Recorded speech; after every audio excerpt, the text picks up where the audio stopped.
love it, I want some more. Welcome po sa My Update TV.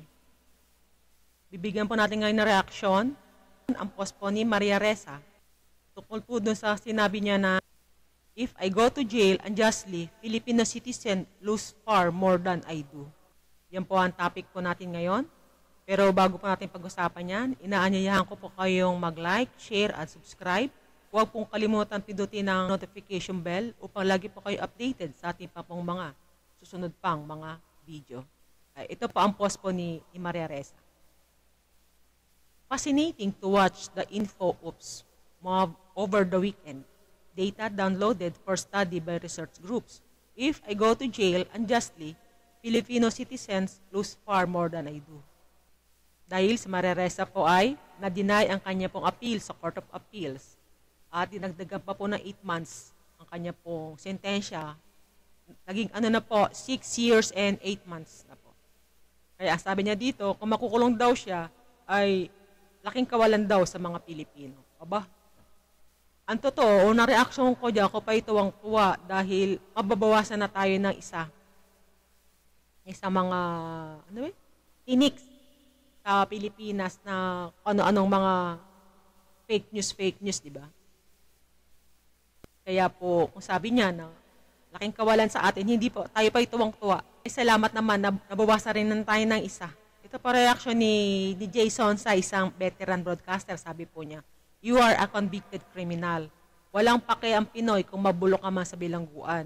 Hindi kawalan ng mga Pilipino na mabilanggo ang katulad mo na isang napatunayan sa korte na isang kriminal. O, diba? Katulad ko, di siyang natuwa. Talaga namang ito yung mga nakikialam sa mga ICC. Katulad ko rin po si Mr. Jason sa nagalak dahil makukulong na si Maria Ressa, CEO ng Rappler. Dahil wala naman talagang naitulong sa atin ng Rappler na ito. Una sa lahat, ang kanilang Rappler na ay walang lisensya. Yung sinabi na ng SEC. Ngayon naman, ang kanilang CEO ay makukulong. Wala silang ginawa kundi manira sa Pilipinas. Ating justice system ay hindi gumagana. Wala siyang ginawa kundi sirain ng Marcoses, sirain ng Duterte, sirain ng buhay ng mga Pilipino.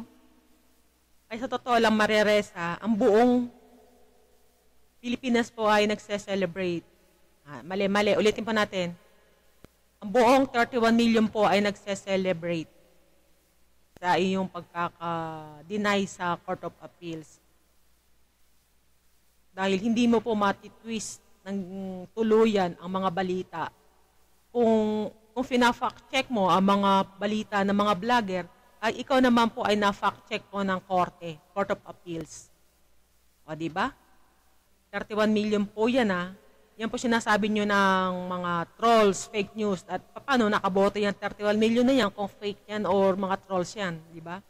Yan po ang tuwang-tuwa, madam. Meron pang last sa Supreme Court, iakyat nila yan.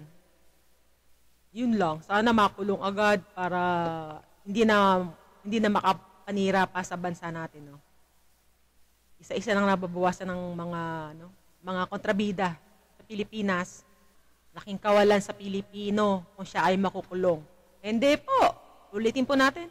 Tayo po ay tuwang-tuwa, kagaya na sabi ni Mr. Jason sa walang pakialam mga Pilipino kung siya ay makulong. Dahil tayo po ay tuwang-tuwa pa po. At dahil po dyan, tiyak, sinasabi niya naman niya na patay na naman ang demokrasya sa Pilipinas at patay na naman ang justice system. Dahil siya ay makukulong. Pero dapat bigyan ng whole departure order para hindi na makalabas ng Pilipinas.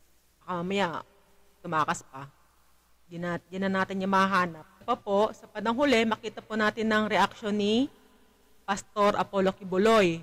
Ang sabi po niya, what will we lose if you go to jail, Maria Ressa? You are the least trusted. Tingnan mo ang mga comment, lahat ayaw sa iyo. Hindi nyo nababasa ang mga comment ng bansang Pilipinas? Nalungkot ba sila na ikaw ay isasara? Nagbubunyi, nagpipiesta na mawawala na kayo sa pamamahayag ng hindi tama. So, i-fact check mo itong mga sinasabi mo. Kabaliktaran to You are the one, you lose everything, not us. We lost a termite. We lost a headache. And we lost someone who give us kabag every day. Hindi na sinabi ni Pastor Apollo Kibuloy. Totoo naman ang sinabi niya. We lost a termite. Nabawasan tayo ng anay sa ating bansa. Kaya lang sumisira sa atin eh. Yan ang nagsusumbong doon sa ICC. Na marami doon namatay doon sa drug war ni President Duterte. Kaya gusto makailam sa atin ng ICC. Ngayon po, nabawasan na ng isa. Sabi nga na Pastor Apollo Kibuloy, we lost a termite. Bawasan tayo ng anay. Tama po. Tuwang-tuwa po ang mga Pilipino sa nilabas po ng decision ng Court of Appeals na dinagdagan pa ng 8 months ang kanyang hatol. 6 years and 8 months. Okay? Sa ating mga Pilipino, yan po ay justice served. Kaya kailangan dapat ay makulong na. Kaya ulitin po natin sa ating closing, ang mga Pilipino po ay walang pakialam kung siya po ay makulong. Ang 31 million na yan, kung natin isama yung 14 million, ang 31 million po na bumoto kay Bobong Marcos, natiyak natin supporters din niya ni President Duterte, ay tiyak mga tuwang-tuwa po yan sa decision na yan. Na nawala na ng lisensya ang Rappler, ngayon naman po ang CEO ay makukulong. Okay po? Okay po, yun lamang po ang ating pong topic ngayon. Kung meron po kayong reaction, malaya po kayong magbigay ng pahayag. Sulat nyo lang po ang inyong comment sa ibaba. At yun lamang po, marami pong salamat. Hanggang sa muli, bye-bye. I like it, I love it, I want some more. I like it, I love it, I want some more.